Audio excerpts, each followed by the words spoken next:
खड़े हो सकते हैं ना 2 मिनट। हाँ हाँ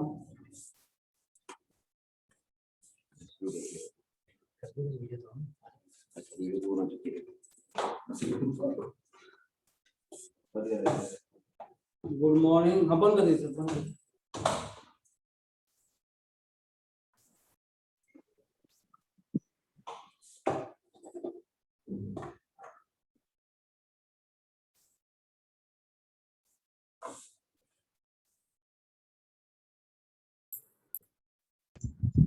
गुड मॉर्निंग बच्चों, गुड मॉर्निंग। वॉइस क्लियर होगी?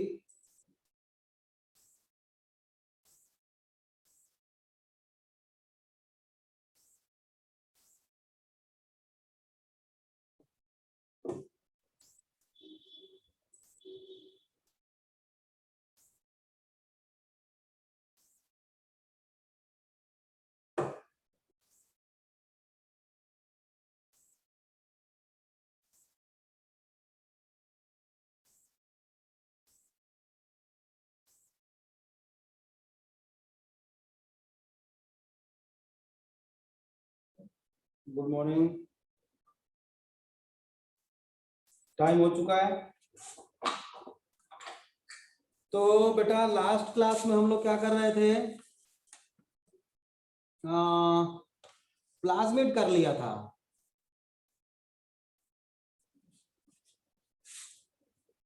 ये गायब क्यों हो रहा है बार बार स्क्रीन?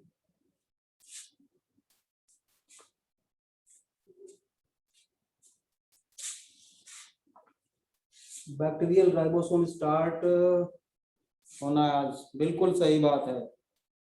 हाँ हाँ, बैक्टीरियल राइबोसोम।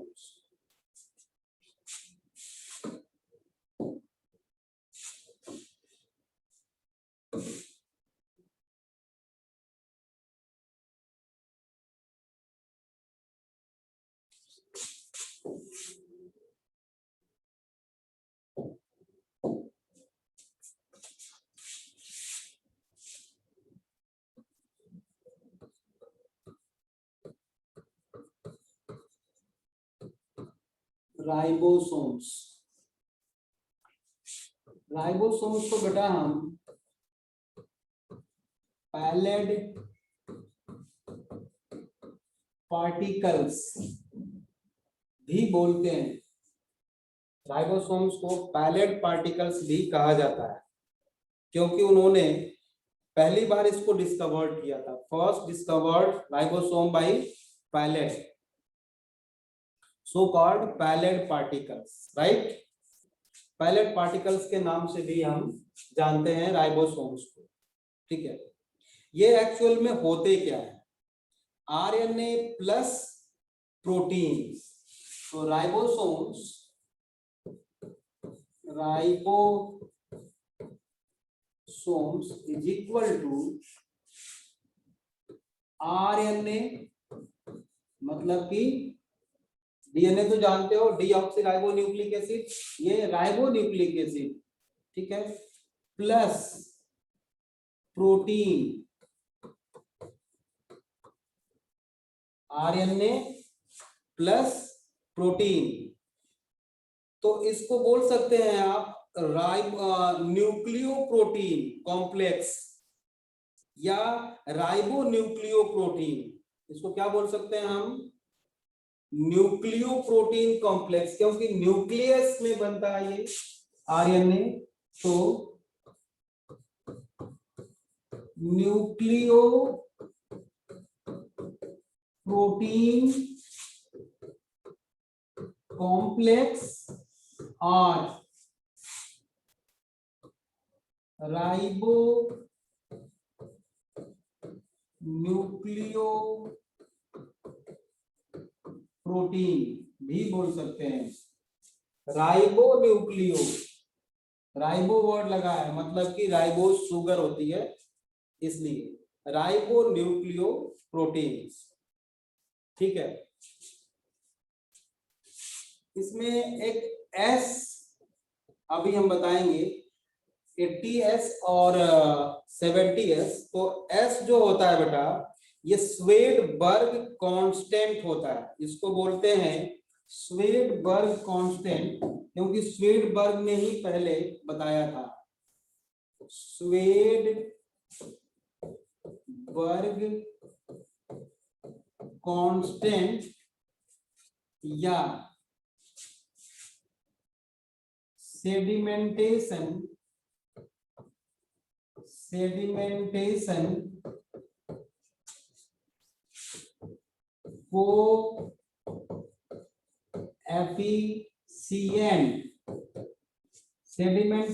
कोएफिशिएंट।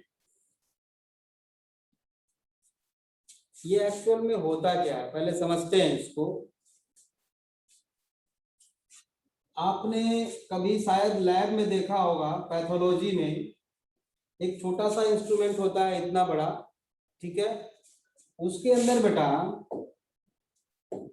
एक ये रॉड है, ये एक रॉड है,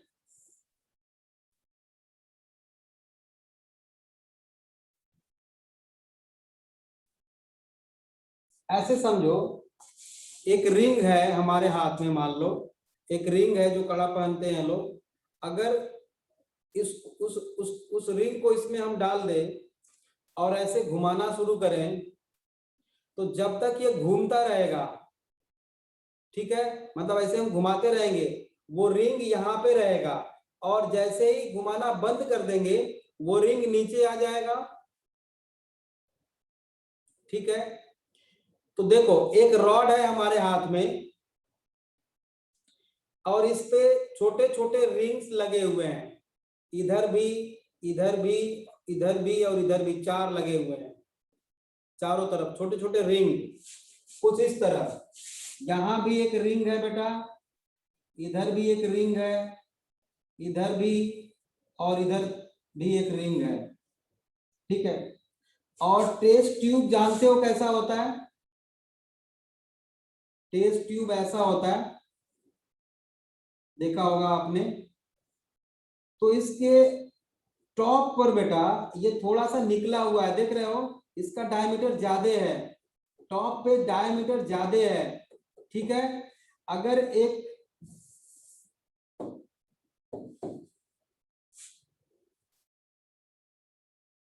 ये टेस्ट ट्यूब है,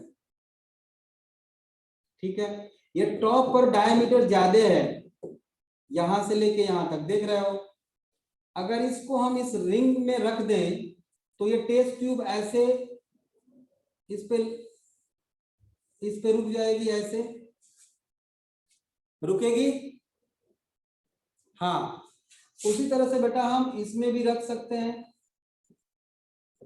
एक टेस्ट ट्यूब, और जैसे ही ये रॉड, ये बीच वाला रॉड जैसे ही घूमना शुरू करेगा, रोटेट करना शुरू करेगा बेटा, ये जो टेस्ट ट्यूब है ये सीधी हो जाएगी, मतलब यहाँ पे रिंग है, टेस्ट ट्यूब ऐसे है, जैसे ही ये घूमना शुरू करेगा ये टेस्ट ट्यूब ऐसे हो जाएगी, बाहर की तरफ फोर्स लगेगा ना, सीधी हो जाएगी। और ये तब तक सीधी रहेगी जब तक ये स्पीड से घूमता रहेगा।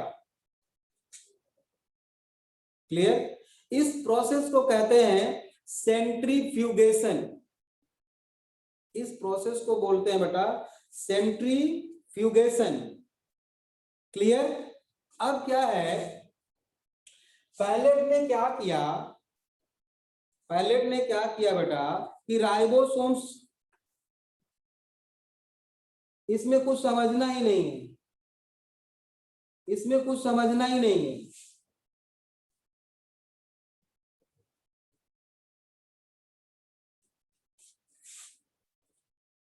थोड़ा चैट बॉक्स देने के लिए मुझे इधर आना पड़ रहा है। हाँ ठीक है, मैंने कहा फिर से समझ लो, आराम आराम से समझो। सेल वाले चैप्टर में मुझे बताना था, मैं यही बता दे रहा हूं सारा। ये एक रॉड है, इस पे छोटे छोटे रिंग्स लगे हुए हैं जिसमें टेस्ट ट्यूब को हमने डाल दिया, और जब इसको स्पीड से ये घूमेगा रॉड, तो ये टेस्ट ट्यूब सीधी हो जाएगी, क्योंकि ये जो रिंग लगे हुए हैं यहाँ पे कब्जा लगा हुआ है बेटा, तो ये सीधी हो जाएगी टेस्ट ट्यूब। तो ये रॉड है, ये रॉड है और ये रिंग है और ये टेस्ट ट्यूब है। ये टेस्ट ट्यूब सीधी हो जाएगी ऐसे, एक इधर एक इधर ऐसे, और स्पीड से घूमता रहेगा। यहां तक क्लियर है? इस प्रोसेस को सेंट्रीफ्यूगेशन प्रोसेस बोलते हैं। ये रोटेट कर रहा है। क्लियर है यहां तक? ओके। तो अब देखो, पायलट ने क्या किया, राइबोसोम्स को लिया, ठीक है, और सेंट्रीफ्यूग किया, ठीक है। तो दो तरह के राइबोसोम्स उनको मिले, जो 70,000 स्पीड पे, ध्यान रहे स्पीड है, पर minute, RPM, RPM. Sir we have, क्या लिख रहे हो? We have to draw it, no, उसकी जरूरत नहीं है। मैं बता रहा हूं बेटा कि उसने राइबोसोम्स लिया, इसको सेंट्रीफ्यूगेशन बोलते हैं। एक चीज और, जब ये टेस्ट ट्यूब बेटा ऐसे सीधी होगी, वैसे मान लो इस टेस्ट ट्यूब के अंदर हमने टूथपेस्ट डाल दिया। ध्यान से सुनना मेरी बात। इस टेस्ट ट्यूब के अंदर हमने टूथपेस्ट डाल दिया, जो सुबह करते हो, और इसमें व्हीट डाल दिया है मैंने, कुछ व्हीट के ग्रेन्स कुछ डाल दिए हैं, कुछ राइस, छोटे छोटे राइस के ग्रेन्स डाल दिए हैं, और चना भी कुछ डाल दिया है ग्राम, और आयरन पार्टिकल्स भी डाल दिए हैं, लोहे के छोटे छोटे पार्टिकल्स। लोहे के पार्टिकल्स मैंने सबसे बाद में डाला, मतलब लोहा कहां पे है? ऊपर है बेटा। आयरन पार्टिकल सबसे ऊपर हैं, सबसे ऊपर है यहां। अब जब इसको सेंट्रीफ्यूग कर देंगे, स्पीड से घुमाएंगे, तो ये आयरन पार्टिकल सबसे नीचे मिलेगा, यहां मिलेगा, ए बी पोजीशन पे मिलेगा या ए पोजीशन पे मिलेगा?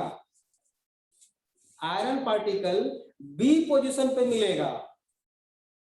उसके बाद यहाँ पे ग्रेन मिल जाएगा, चने का जो ग्रेन है वो मिलेगा यहाँ। उससे जो हल्का होगा वो यहाँ, उससे जो हल्का होगा, मतलब क्या हुआ कि जो डेंसिटी ग्रेडियंट जो हैवियर होगा वो यहाँ पे मिलेगा, और जो उससे लाइट होगा ऊपर ऊपर चलता आ जाएगा बेटा। मतलब सेंट्रीफ्यूगेशन के कारण ये सारे सेपरेट हो जाएंगे, सबको मिक्स करके भी डालेंगे फिर भी सेपरेट हो जाएंगे सारे। Is that clear? कि जो हैवियर होगा बेटा वो बॉटम में मिलेगा, ठीक है।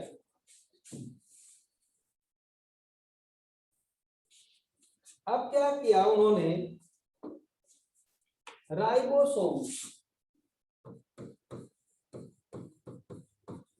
राइबोसोम्स जो होते हैं ये सेंट्रीफ्यूगेशन के बेसिस पे है, सेडिमेंटेशन कोएफिशिएंट भी कहते हैं उसको, या स्वेडबर्ग कांस्टेंट बोलते हैं, ठीक है। दो तरह के पाए जाते हैं, एक होता है 70S और दूसरा होता है बेटा 80S। S stands for Svedberg constant और सेडिमेंटेशन कोएफिशिएंट। हाँ, सेडिमेंटेशन कोएफिशिएंट, और हाँ बिल्कुल। तो जो 70S है ये कहां कहां पाया जाता है? ये प्रोकैरियोट में पाया जाता है, प्रोकैरियोट। एंड और कहां कहां? यूकैरियोट के माइटोकॉन्ड्रिया और क्लोरोप्लास्ट में, प्लांट में क्लोरोप्लास्ट में भी होता है 70s, और हमारे बॉडी में बेटा माइटोकॉन्ड्रिया है, वहां भी राइबोसोम्स होते हैं, और वो होते हैं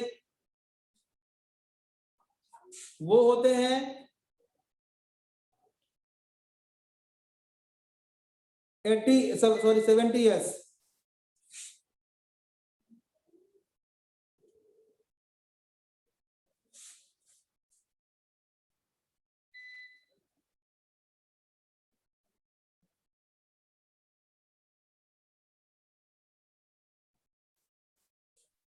एक मिनट जरा रुकना,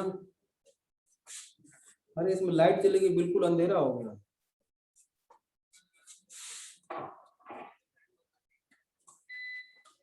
अच्छा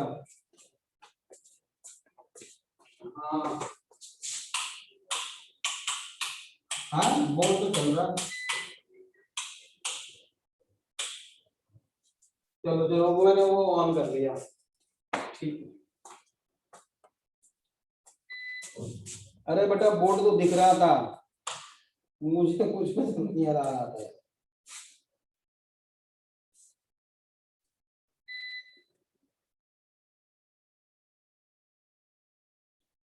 किसके बेसिस पे?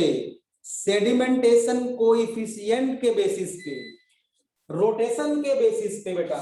70 की आरपीएम, 70 आरपीएम मतलब 70,000 आरपीएम पे घुमाया उसको, तो ये अलग हुए। 80,000 आरपीएम पे घुमाया तो ये अलग हुए। क्लियर? इसी के बेसिस पे क्लासिफाई किया।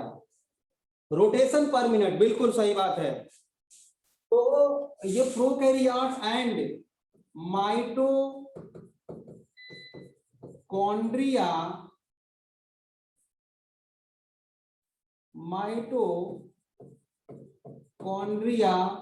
एंड क्लोरोप्लास्ट ऑफ यूकैरियोट, मतलब हमारे बॉडी में जो माइटोकॉन्ड्रिया है सेल के अंदर बेटा, उसमें 70s राइबोसोम पाए जाते हैं, ठीक है। 80s ये यूकैरियोट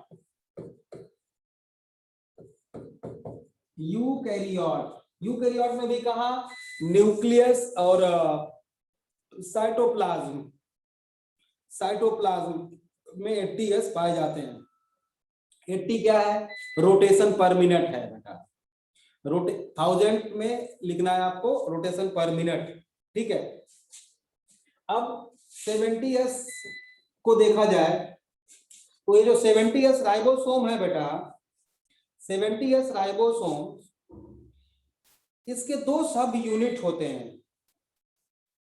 70s राइबोसोम्स के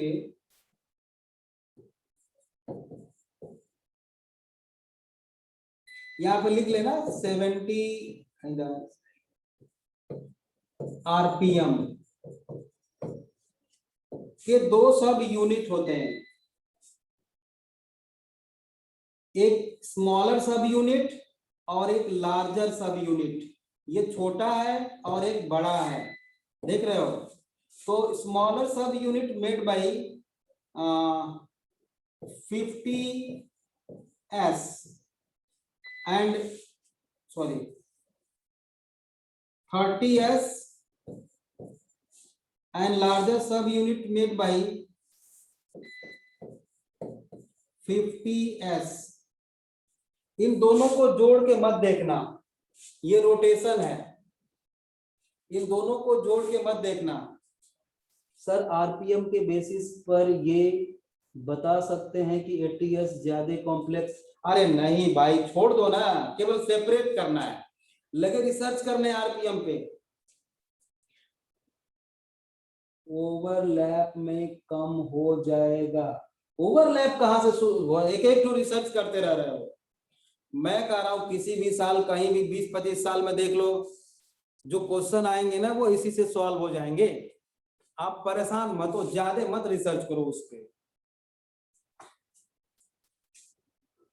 मनी का बेटा तुझे क्या समझ में नहीं आया ये बताना पड़ेगा। तभी क्लास आगे बढ़ाऊंगा मैं, तभी आगे कंटिन्यू करूंगा। जब तक मनिका तू ये नहीं बताएगी कि तुझे क्या समझ में नहीं आया, सिर्फ आप लिख देते हो रिपीट और समझ नहीं आया। अब या तो मैं शुरू से करूं,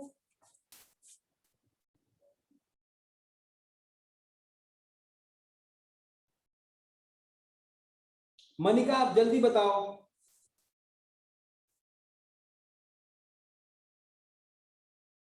70s into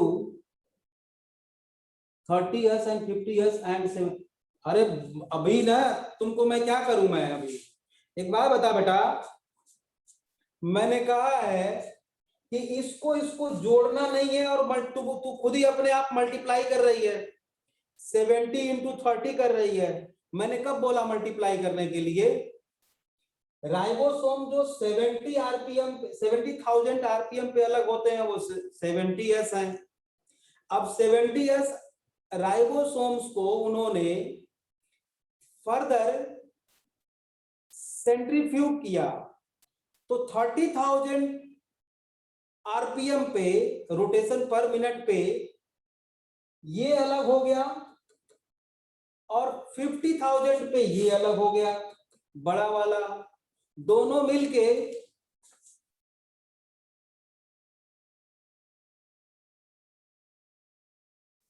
नहीं तो मुझे बताओ मत बताओ मुझे, जो मैं बता रहा हूं उसको सुन ले, नहीं समझ में आएगा तो कॉल कर लेना आप बाद में। क्लियर? अभी जो बता रहा हूं उसे समझ में बिल्कुल 100% आ जाएगा। रिवाइज करता हूं शुरू से, देख 70,000 की स्पीड पे 70s अलग होता है, 80,000 पर मिनट आरपीएम पे 80s अलग होता है।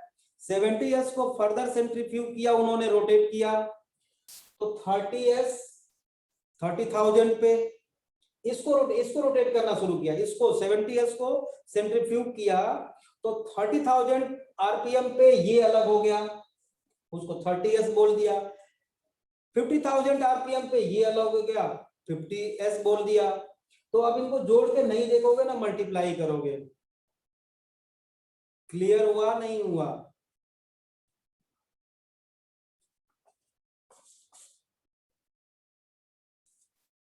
All clear? असली में क्या लिख रहा है बेटा? हाँ बिल्कुल बेटा, कौन है यदि, बिल्कुल ये अलग अलग हो जाते हैं। अगर इनको अलग अलग हम 70s को अलग अलग करें तो ये दो सब यूनिट में अलग अलग हो जाते हैं। बिल्कुल बिल्कुल बिल्कुल बेटा, ये विपिन, अगर 70s को हम अलग अलग करना चाहें तो ये 30s और 50s में हो जाते हैं। तो हम ऐसा बोलते हैं कि 70s is made by two सब यूनिट, लार्जर सब यूनिट एंड स्मॉलर सब यूनिट।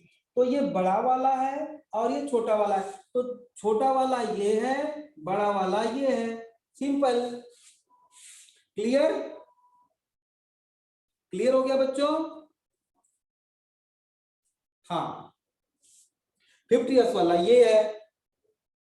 अब इसी तरह से बेटा अगर यूकैरियोटिक सेल को देखा जाए तो 80s को देखा जाए तो इसके भी दो सब यूनिट होते हैं, एक छोटा एक बड़ा। बड़ा वाला 60s ये है, छोटा वाला 40s ये है। समझ में आ गया सबको बच्चों? बोलिए बोलिए बोलिए, फटाफट बोलिए। ठीक है, क्लियर। अब इसमें देखो, इसमें प्रोटीन भी होती है, या फर्दर अगर हम इसको क्लास फर्दर अगर 30 वाले को सेंट्रीफ्यूज करें बेटा तो फिर एक और आरएनए मिलता है हमको, है ना? आरएनए के बेसिस पे होता है ये। 30 को करेंगे तो 16s मिलता है, चाहो तो लिख लो, इसको सेंट्रीफ्यूज करेंगे तो 16s मिलेगा हमें, और 50s को करेंगे तो 23 और 5 मिलता है। इसके दो सब यूनिट मिलते हैं, 23s और 5s ये मिलता है। वैसे इसको +2 में पढ़ोगे आप, ठीक है। अब 60s को करेंगे तो 28 28s 28s, ये वैसे +2 में पढ़ोगे आप जेनेटिक्स में, चाहो तो अभी लिख लो। और 5.8s एंड 5s, ये मिलता है 60s को फर्दर सेंट्रीफ्यूज करते हैं तो, ठीक है। और 40s को करते हैं फर्दर तो 18s मिलता है। तो फाइनली कॉमन क्या है, फाइनली कॉमन क्या है प्रोकैरियोट और यूकैरियोट में, स्मॉलर सब यूनिट आप देख रहे हो, 5s यहां 5s यहां, ये दोनों कॉमन है। ये क्वेश्चन बन सकता है सर 60s को करके जो मिलते हैं वो बताना। 60s को करके जो मिलते हैं बेटा वो 28s 5.8s एंड 5s, ठीक है बच्चों, यहां तक समझ में आ गया।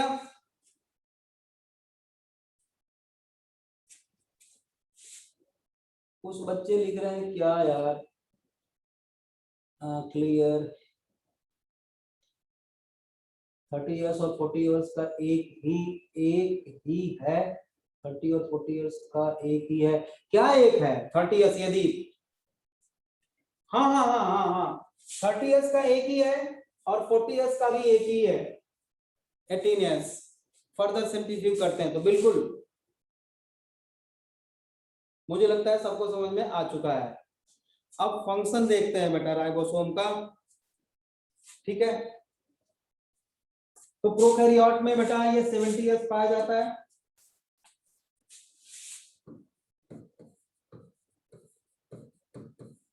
फंक्शन आप सब बेटा आप सब लोग जानते हो फंक्शन, कोई लिखेगा क्या, कोई बताएगा क्या फंक्शन, कोई बताएगा, कोई बताएगा।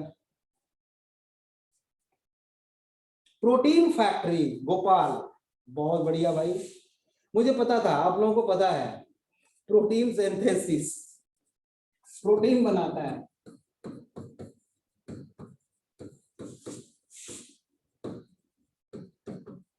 और बेटा प्रोटीन कैसे बनाता है इसको जानने के लिए पूरा एक चैप्टर पढ़ा हुआ है +2 में, मॉलिक्यूलर बेसिस ऑफ इनहेरिटेंस, वहां पे पढ़ेंगे कैसे बनाता है सिंथेसिस ऑफ प्रोटीन, बिल्कुल सही बात है बेटा सगुन। और देखो फॉर एग्जांपल एक चीज और मैं बता दूं आपको, मान लो ये स्मॉलर सब यूनिट है 30s है, और ये है बेटा मान लो लार्जर सब यूनिट 50s है, ये जब तक मैग्नीशियम इनको मिलेगा नहीं ये आपस में जुड़ेगा नहीं, और जब तक जुड़ेगा नहीं प्रोटीन सिंथेसिस होगी नहीं। पर पे प्रेजेंट होता है राइबोसोम RE पे, हाँ एंडोप्लाज्मिक रेटिकुलम तो यहाँ तो नहीं है ना बेटा, प्रोकैरियोट में एंडोप्लाज्मिक रेटिकुलम कहाँ है, नहीं है तो सेल ऑर्गेनेल ही नहीं है इसमें, मेम्ब्रेन बाउंड सेल ऑर्गेनेल्स कहाँ है, नहीं है प्रोकैरियोट में। तो अब ये 30s और 50s जो राइबोसोम्स हैं मैग्नीशियम के प्रेजेंस में आपस में जुड़ेंगे, ठीक है। अगर मान लो क्वेश्चन आ जाए which of the following element require for protein synthesis, magnesium calcium phosphorus nitrogen, तो आंसर होना चाहिए आपका मैग्नीशियम, क्योंकि बिना मैग्नीशियम के ये दोनों सब यूनिट आपस में जुड़ेंगे नहीं तो फिर प्रोटीन सिंथेसिस होगी नहीं। हाँ तो ये तभी ये जुड़ते हैं, तब ये जाके जुड़ जाते हैं और 70s बना लेते हैं, ठीक है। कभी कभी अच्छा ये मैसेंजर आरएनए के हेल्प से बनाते हैं बेटा, ये मैसेंजर आरएनए के हेल्प से बनाते हैं। ये मान लो mRNA है, मैसेंजर आरएनए बोलते हैं इसको, इसके ऊपर राइबोसोम्स आते हैं एक आया तो एक प्रोटीन बनाएगा, ठीक है, एक आया तो एक प्रोटीन बनाएगा। तो कभी कभी एक ही मैसेंजर आरएनए पे बहुत सारे राइबोसोम्स देखे जाते हैं। तो इस स्ट्रक्चर को बोलते हैं पॉलीसोम और पॉलीराइबोसोम,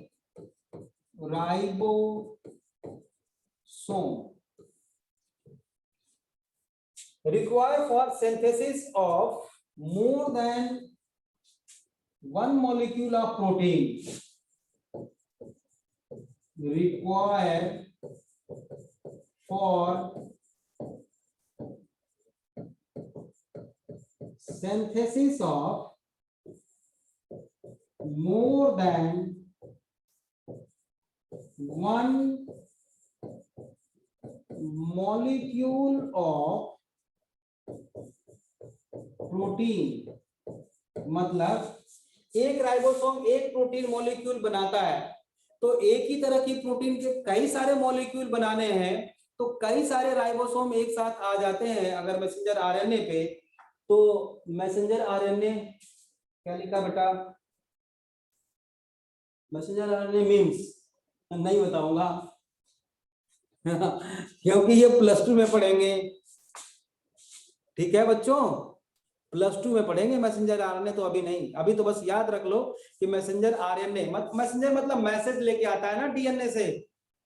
डीएनए जो है मैसेज देता है आरएनए के फॉर्म में बेटा, न्यूक्लियस से वो बाहर आता है। यहाँ प्रोकैरियोट है फिर भी डीएनए मैसेंजर आरएनए बनाएगा साइटोप्लाज्म में, और उस मैसेंजर आरएनए पे जो इंफॉर्मेशन होगी उसी के अकॉर्डिंग राइबोसोम्स के हेल्प से प्रोटीन बनाई जाती है, और जो प्रोटीन बनती है वही कैरेक्टर वो एक्सप्रेस करता है। यहाँ पे बस आपको इतना याद रखना है कि बहुत सारे अगर many ribosomes, when many ribosomes accumulate on messenger RNA, it is called polyribosome, required for synthesis of more than one molecule of protein, polysomes या polyribosomes। क्लियर, क्लियर है बच्चों, यहां तक ठीक है, यहां तक सही चल रहा है, ठीक है, ओके ओके। अब है बेटा इंक्लूजन बॉडीज, ठीक है, इंक्लूजन बॉडीज है।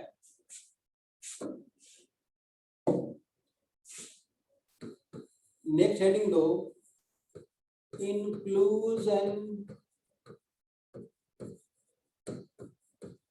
बॉडीज।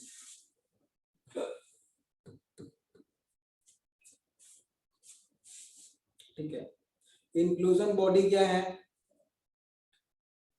बेटा, ये नॉन लिविंग स्ट्रक्चर्स हैं जो साइटोप्लाज्म में प्रेजेंट होते हैं, ठीक है, प्रेजेंट इन साइटोप्लाज्म। जैसे ये बैक्टीरियल सेल है, अभी तक हमने क्या क्या देख लिया याद है आप लोगों को? ग्लाइकोकैलिक्स होता है, सेल वॉल होती है, सेल मेम्ब्रेन होता है, मेसोसोम होता है, न्यूक्लियोइड होता है, प्लाज्मिड होता है, ठीक है, और क्रोमैटोफोर भी होता है, मतलब कुछ पिगमेंट्स भी पाए जाते हैं, वो मैंने अभी बताया नहीं आपको, ठीक है, पिगमेंट्स भी होता है। ये सारा कुछ मैंने हम लोग अलग अलग पढ़े हैं, लेकिन सब है एक ही बैक्टीरिया में, अलग अलग पढ़े हैं लेकिन एक है एक ही बैक्टीरिया। उसी तरह से बेटा ये जो आप लिक्विड देखते हो जो कोलॉइडल सॉल्यूशन है, यही क्या है, साइटोप्लाज्म। तो इस साइटोप्लाज्म में कुछ ग्रैनुलर स्ट्रक्चर्स दिखते हैं ऐसे, इन्हीं को क्या बोलते हैं, इंक्लूजन बॉडीज। कुछ ग्रैनुल्स दिखते हैं उसी को हम बोलते हैं इंक्लूजन बॉडीज। ये non living structure which present in cytoplasm. Inclusion bodies को क्या लिखूं मैं, non living structures which present in bacterial cell, non-living structures which present in bacterial cells. ठीक है. Type on the basis of its nature. Types of inclusion bodies on the basis of nature. Nature के basis पे. ठीक है. 3 types होते हैं. Gas vacuoles, inorganic granules and reserve food.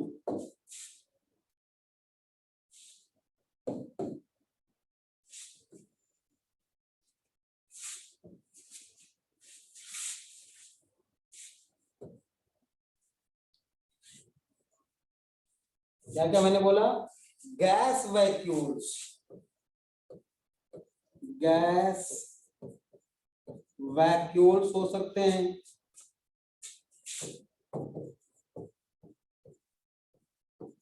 Inorganic, organic और inorganic में डिफरेंस आप जानते हो बहुत अच्छी तरह से. ठीक है. इनऑर्गेनिक ग्रैन्यूल्स और तीसरा ये रिजर्व फूड भी हो सकता है. 3 तरह का ये ग्रेन्यूल इंक्लूजन बॉडीज हो सकता है. ठीक है. अब जो गैस वैक्यूल है बेटा, इसमें बहुत सारी गैसेस हो सकती हैं. कार्बन डाइऑक्साइड, ऑक्सीजन, कुछ भी. लेकिन ये जो गैस वैक्यूल्स होते हैं 3 तरह के बैक्टीरिया में पाए जाते हैं. एक तो बीजीए मतलब ब्लू ग्रीन एल्गी. मैं एल्गी बोल रहा हूं लेकिन है वो बैक्टीरिया. समझ रहे हो? एल्गी प्रोकैरियोट भी होती है और यूकैरियोट भी होती है. आगे पढ़ेंगे. तो ब्लू ग्रीन एल्गी में गैस वैक्यूल में भी हो सकता है. और PSB and GSB, purple sulphur bacteria, आगे पढ़ेंगे. समझ रहे हो? आगे हम लोग पढ़ने वाले हैं. Purple sulphur bacteria and green sulphur bacteria and blue green algae, ये सभी प्रोकैरियोट्स हैं. ठीक है. तो फाउंड इन, पहला स्टेटमेंट क्या लिखूं? फाउंड इन बीजीए, आप लिख लेना blue green algae. PSB purple sulphur bacteria, मैं ऊपर लिखता हूं पीएसबी पर्पल सल्फर बैक्टीरिया और GSB green sulphur bacteria and GSB. अब आप मत पूछना बीजीए पीएसबी जीएसबी, आगे हम लोग पढ़ने वाले हैं. क्या लिख रहे हो सर? बीजीए की full form blue green algae. BGA blue green algae. आगे पढ़ेंगे, अभी परेशान मत होना. ठीक है. PSB GSB and BGA. अच्छा, ये जो है गैस वैक्यूल्स, अगर मान लो कोई रेडिएशन होता है इस सेल के ऊपर, तो उस उसके फ्रीक्वेंसी को रिड्यूस कर देता है। गैस वैक्यूल रेडिएशन के फ्रीक्वेंसी को रिड्यूस कर देता है, मतलब बैक्टीरिया को प्रोटेक्ट करता है बेटा फ्रॉम रेडिएशन, ठीक है, हार्मफुल रेडिएशन। तो दूसरा सिग्निफिकेंस क्या लिखे हैं, प्रोटेक्ट फ्रॉम हार्मफुल रेडिएशन, ठीक है।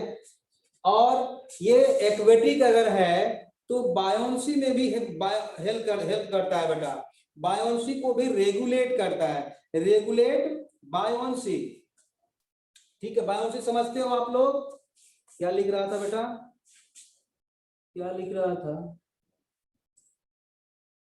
सर, रेडिएशन कब बनती है? अरे बनती नहीं है भाई, मान लो उसके ऊपर आया कहीं से भी तो उसको प्रोटेक्ट कर लेगा, बचा लेगा, ठीक है, कहीं से होते रहते हैं, ठीक है।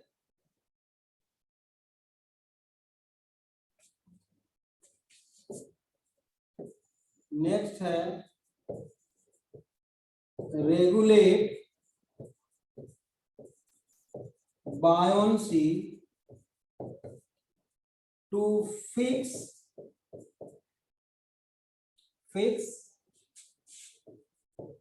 in position, specific position for photosynthesis। जरा समझना इस चीज को, मान लो बैक्टीरिया पानी में है, ठीक है, तो आप जानते हो बेटा कि बैक्टीरिया, कुछ बैक्टीरिया फोटोसिंथेसिस भी करते हैं, ठीक, कुछ बैक्टीरिया फोटोसिंथेसिस भी करते हैं, रुक जाओ अभी, ठीक है, अभी मैं डाउट ले रहा हूं, फोटोसिंथेसिस भी करते हैं। तो एक मान लो जिधर लाइट है उधर वो पहुंच गया और उसको वहीं पे बने रहना है, तो गैस वैक्यूल्स बैक्टीरिया को वहां पे फिक्स करने में हेल्प करते हैं। तो regulate buoyancy to fix in position for photosynthesis. ये नीचे दिख नहीं रहा है क्या फोटोसिंथेसिस जो मैंने लिखा है, नीचे लिखा है फोटोसिंथेसिस, विजिबल है, ठीक है। यहां तक किसी को कोई प्रॉब्लम हो तो अभी बता दो आप। Buoyancy means no problem, buoyancy बता दो। उत्प्लावन बल बोलते हैं बेटा, लोटे में पानी भरो जग में और पानी में डालो, आराम से चला जाएगा, और खाली है तो मुश्किल होगा। देखो अब मैं तो फिजिक्स नहीं पढ़ाऊंगा मैं भाई, हाँ हमारे पास टाइम नहीं है। बायोन्सी फोर्स नीचे से ऊपर की तरफ पानी में लगता है भाई, समझ रहे हो, और ये, हाँ, और ये फोर्स इक्वल टू किसके होता है, जितना वाटर वो डिस्प्लेस करेगा, ये थर्स्ट होता है, नीचे से ऊपर की तरफ लगता है ना फोर्स, हाँ। चलो आप फिजिक्स वाले सर से पूछना है, ठीक है। अच्छा अब दूसरा जो है बेटा, इनऑर्गेनिक ग्रेनुल्स में वोलुटिन ग्रेनुल्स या पॉलीमेटाफॉस्फेट्स, इसको बोलते हैं इनऑर्गेनिक। बेटा ऑर्गेनिक और इनऑर्गेनिक में डिफरेंस शायद आपको पता है, ऑर्गेनिक बोलते हैं शायद हाइड्रोकार्बन्स को, मेरे से ज्यादा अच्छा जानोगे आप, हाइड्रोकार्बन्स की चेन होती है जिसमें। इनऑर्गेनिक वाटर क्या है, क्या लिखा बेटा इतना लंबा चौड़ा, क्या लिख डाला तूने, buoyancy is the force applied by water from downward to upward. बहुत बढ़िया, मैंने बोला है नीचे से ऊपर की तरफ लगता है, हाँ ठीक है।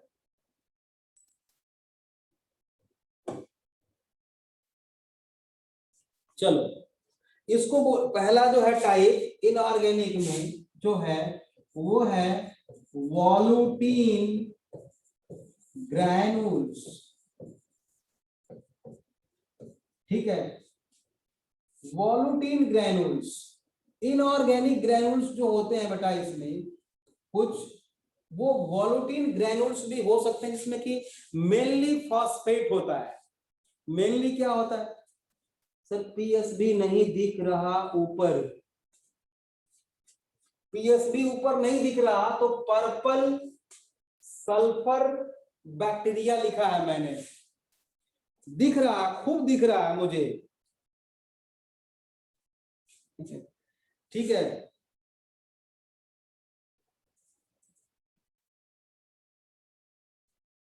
ठीक है, या इसी को हम बोलते हैं बेटा पॉली मेटा फॉस्फेट।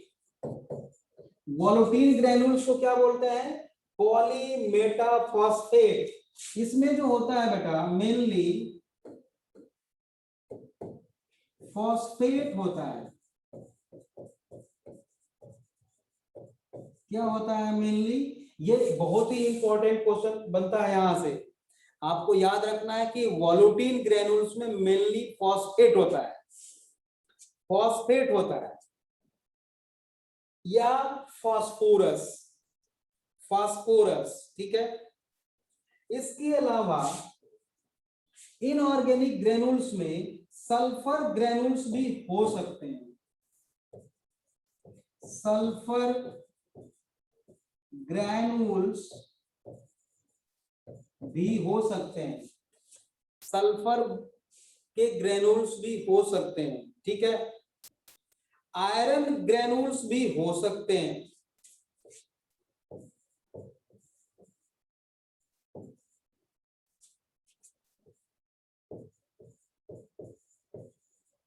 नीचे दिख नहीं रहा है क्या? एफ लिख देता हूं, एफ ग्रैन्यूल्स हो सकते हैं, विजिबल है, ठीक है। आयरन ग्रैन्यूल्स भी हो सकते हैं, ठीक है।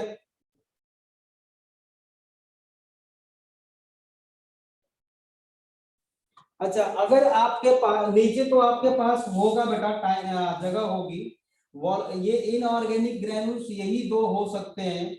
अब ये वॉल्यूटिन ग्रैन्यूल्स में आप 2-3 पॉइंट लिख लो। फॉस्फेट लिखा है ना आपने, फॉस्फोरस, तो आप इस नीचे जो है इस यहाँ पे एरो लगा के, वॉल्यूटिन ग्रैन्यूल में एरो लगा के लिखो, मैं बोल रहा हूं, वॉल्यूटिन ग्रैन्यूल्स में एरो लगा के लिखिए, मैं बोल रहा हूं। ऑल आर, वॉल्यूटिन क्या मतलब, इसको भी ऐसे एरो लगा देना। इनऑर्गेनिक ग्रैन्यूल्स में all are source, all are storage food.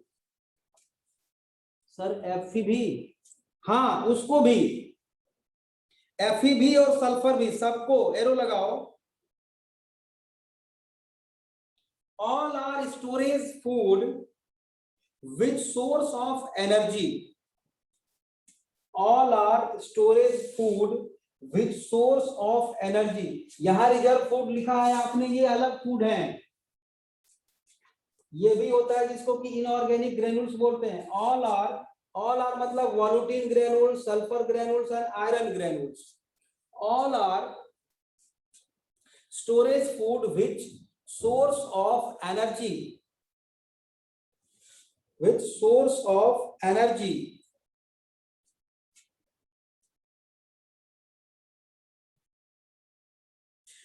And next point, all are also called metachromatic granules. All are also called metachromatic granules।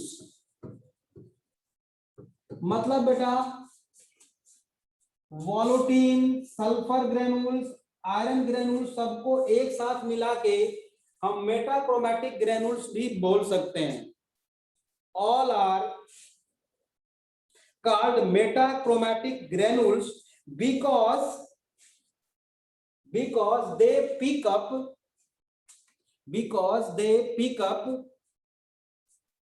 PICK. Sir write first point on board, repeat कर दो, हद हो गई भाई। एक line बोला मैंने, all are storage food with source of energy. अब इतना नहीं लिख पा रहे हो आप लोग, बताओ।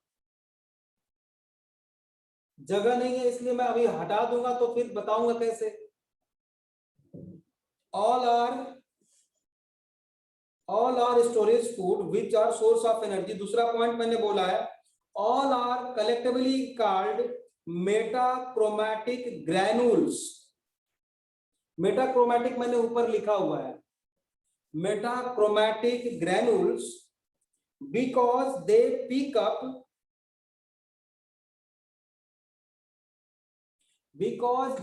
up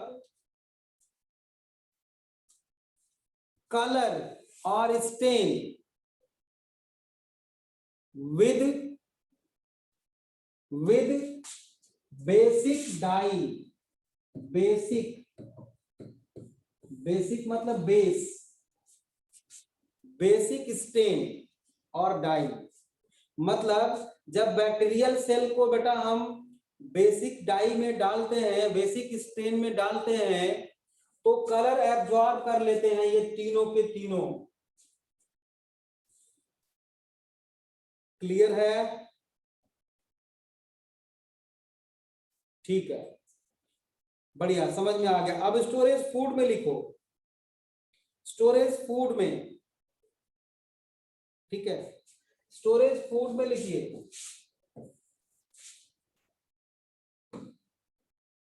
मैं दूसरे पेज पे चलता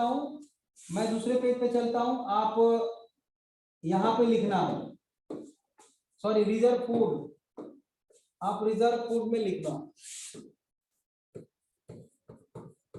रिजर्व फूड इन BGA, मतलब ब्लू ग्रीन एल्गी, वो भी बैक्टीरिया ही है, ब्लू ग्रीन एल्गी बैक्टीरिया ही है ना। साइनोफाइसियन स्टार्च,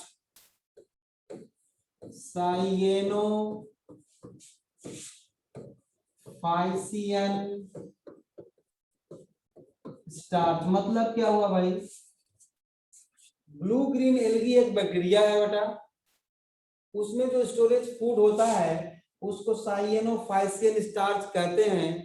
ये बाद में अभी आएगा साइनोबैक्टीरिया में, जब मैं रिपीट करूंगा।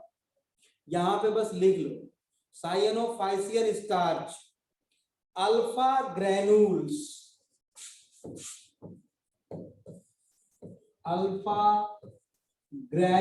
these are the reserve food of cyanobacteria or blue green algae, ठीक है। and lipid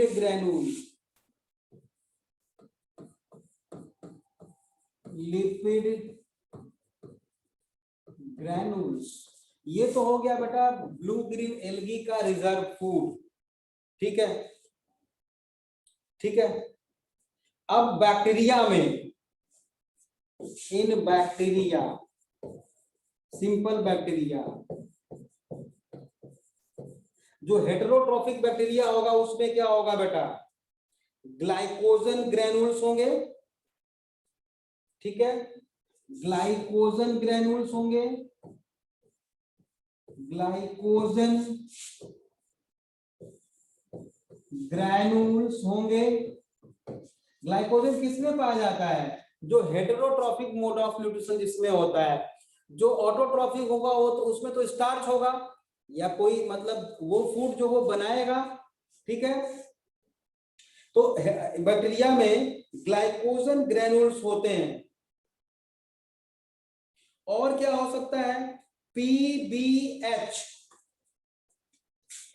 दूसरा हो सकता है बेटा PBH।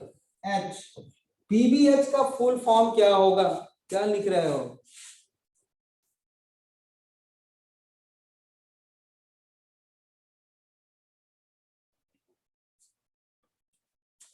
पता नहीं, रुक जाओ अभी। इसका होता है बेटा poly hydroxy beta polyhydroxy beta glutarate. ठीक है, क्या लिख रहे हो? नाम सर, नाम सुन के ही रोना आ रहा है सर। बेवकूफ, इतना पॉली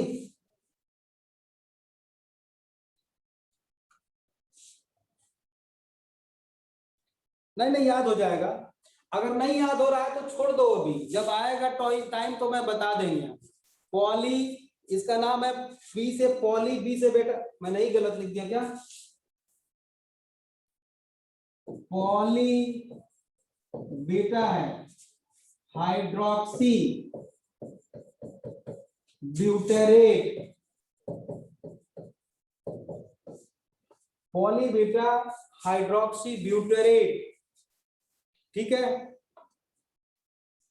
इसका नाम है PBH। ठीक है,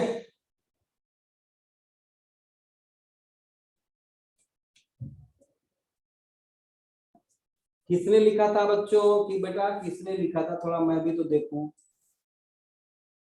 सर ये वाला चैप्टर बहुत मुश्किल है। खुशी सर, नाम अरे क्या बात कर रहे हो, कुछ मुश्किल नहीं है, कुछ भी मुश्किल नहीं है। मैंने बोला था ना आप लोगों से कि एक बार जो है, जो पढ़ाया जाता है उसको 3 बार रफ पे जल्दी जल्दी कॉपी कर लो। कितने लोगों ने किया था, ये फॉलो किया था? किया था? हाँ, उससे समझ में आया कुछ? आप लोगों को याद होने लगा? टेस्ट में बेटा कल तक जो मैंने पढ़ा था वही है सर। आप क्लास में खत्म होने के बाद